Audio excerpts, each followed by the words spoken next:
We recently talked about Jeezy we talked his restaurant. That was what it was. He talked Mm-hmm. about how his restaurant Prime Cuts in Atlanta went downhill because the streets came out and just sort of deteriorated the value or everything that was going on around the restaurant and whatnot. But now Jeezy is talking about how he spends his money differently than he did before. He is talking about how he no longer buys things that depreciate in value, jewelry, cars, things like that, but rather he spends his money on things that appreciate and that have value into perpetuity, things like property. So let's take a look at what Jeezy had to say. Pretty cool comments. I guess Jeezy is currently on his Meek Mill Renaissance tour. He's No. currently like in his he's currently like in his Meek Mill vibe where he's kind of, you know, he's done a 180 and he's now the sensible person who's trying to, speak game into existence. So here's what Jeezy had to say about spending money the right way. If I do something great for myself and I accomplish a goal, I'm gonna go buy a property, right? I'm not gonna go buy no more cars. I'm not gonna buy no more watches. I ain't buying no more chains. I ain't buying none of that shit. I'm buying some property. You feel what I'm saying? And there's nothing more than when people see you and see your exterior and they sitting in these rooms with you, and for you to just walk outside and say, you know what? I own this whole street. I own this whole block. There's no bigger flex than that. There's no bigger flex. If it all go wrong, I got somewhere to stay. I'll tell you that shit right now. When we challenged ourselves to create the world's most emotional and sustainable. Facts. So yeah, if it all don't work out, he gonna have somewhere to stay. But yeah, so I think that those are pretty sensible comments. What about you?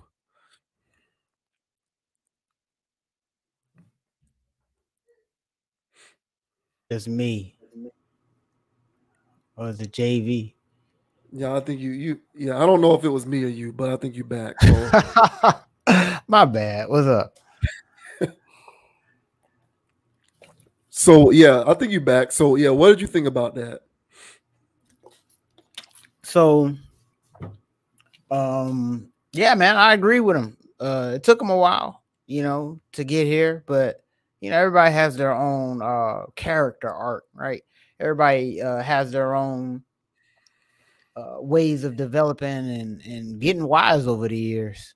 So, over the years, at least Jeezy seems to have gotten wiser and still not trying to confuse people with his stuff, with his voice, I guess. So, I appreciate that. But as far as I kind of look at it like it's when like you a young person and am I cut out again? Oh no, you there. No, you here. Okay. Nah. Yeah. All right. So yeah, when I'm like as a young person, I was out here just trying to live life to the fullest and party because growing up I always saw that everybody's partying. So I partied a lot. I partied a lot. And after partying so much, I guess it became a thing where it's like, what am I doing out here? Whatever. Then I was like, I think I just got to get this out of my system. And then it got to a point, my later 20s, where I was like, yeah, I'm over this. I don't need to do any of this anymore. And it took a lot of trips to the club. And I think one thing about Jeezy is he bought a lot of cars. He had a lot of shoes. He had a lot of clothes. He had a lot of chains. And he did that for a lot of years. And he was able to see it from a perspective of, this is really stupid. I had to do that. I had to get it out of my system. I did. I've been around a lot of people that make a lot of money. They have properties. Times are rough. I'm buying stuff that depreciate. I need to start getting property. And, over time, as he got older, he saw it for what it is, but hopefully his wise words ring true to people who never had that car, never had that chain, never had those shoes. Because when that guy gets that money after listening to all this flexing music, you're not going to tell him he's not going to go get a Hellcat. So hopefully your words do ring true and it skips that step, bridges that gap, because a lot of these cats out here, man, you know, when they get it, they're gonna want to do something with it outside of investing. So wise words from Jeezy. How do you feel about this situation, man? How do you feel about Sir Jeezy's message about investing? Yeah, everyone does have their own character arc. Yeah, I'm cool with what he said, obviously. And if for no other reason, I think people see this is what affluent families do. Like affluent families teach their kids that buying art, land, property, houses, that's how you establish generational wealth. That's how you establish money that is not going to stop coming in. These are all assets that appreciate over time and don't depreciate. But the thing about it is, a lot of appreciable assets don't give you instant gratification. And for poor and disenfranchised people, they value things that provide instant gratification. So Jeezy was once an individual who valued things that provide instant gratification, things that don't appreciate over time.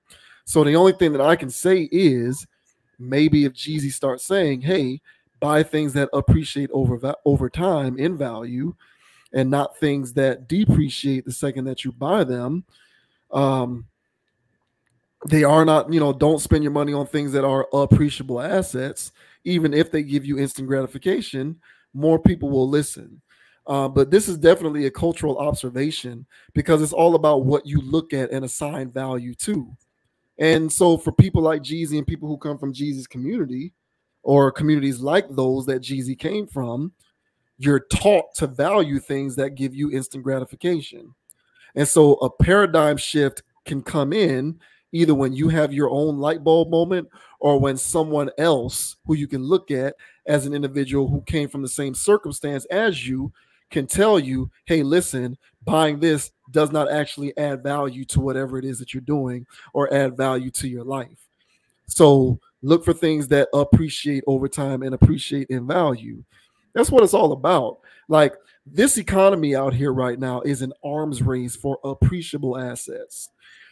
It's why the wealth gap continues to get bigger, where it used to be like you know what I'm saying? Like the gap used to be, kind of like, big but not huge. Where it's like you have the opportunity to cross that thing if you just make one sound investment here or there. But now it's as big as the Grand Canyon. And all of them people on the other side of the Grand Canyon that's living in the lamp of luxury are depending on the vast majority of the population who are on the poor side of the Grand Canyon to continue to be consumers and workers and drones to fund their lifestyle. And that gap continues to get wider and wider and wider because the education on what you should invest and spend your money on is not being taught the way that it used to be. It's being taught less and less and less and less and less, in my opinion, intentionally, because the world needs more drones. So if Jeezy can be one individual who says, hey, don't buy a watch, maybe, save up your money for a couple years and buy a duplex, live in it for a year so that you can get the credit from the HOA and then rent it out to somebody so that you can earn that passive income of that rent every year, every month. And then you turn that income that you're getting passively into the purchase of another duplex. And now you double that until you triple it. And then you buy a couple houses and start doing the same thing. So stuff like that, that's one random example that I came up off the top of my head. But the thing is, that's the kind of stuff that needs to be taught more. Maybe it sounds like Jeezy has that kind of knowledge now that he's at the space that he is in his life and career. And so, yeah, I like that kind of stuff. I will just say before I finish that all of that talking, all of that stuff is cool. You just kind of put your foot in your mouth. If you the studio,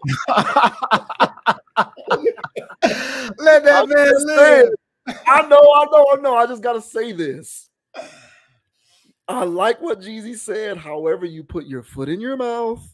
If you get in the studio and start spitting them bars about them cars and them bitches and them Maybachs and them all of the other stuff that you used to be rapping about that you still will rap about if you get on the track every now and again. So that's all I'm saying. It sends mixed messages, but overall, I appreciate what he was saying. Yeah, I agree. You gonna talk about a Hellcat or a Charger or something, you know, Maybach, right? But he's gonna bring up some type of car reference. I mean, if you're a rapper, how can you not? I guess. So, but yeah, I'm with you, man. But you know, these guys with their double talking, you know, they're on a panel with suits on and they're talking all of this stuff, but you know, they get in the booth and you know, here we come with the rigmarole. So, you know, I don't know what's going down, but these are new statements. So let's see what their new music is talking about down the line. So yeah. Hey, look, I'm willing to give him a benefit of the doubt for sure. I'm just saying, I'm on the lookout for that. That's all I'm saying. Feet to the fire. Yeah. Oh gosh.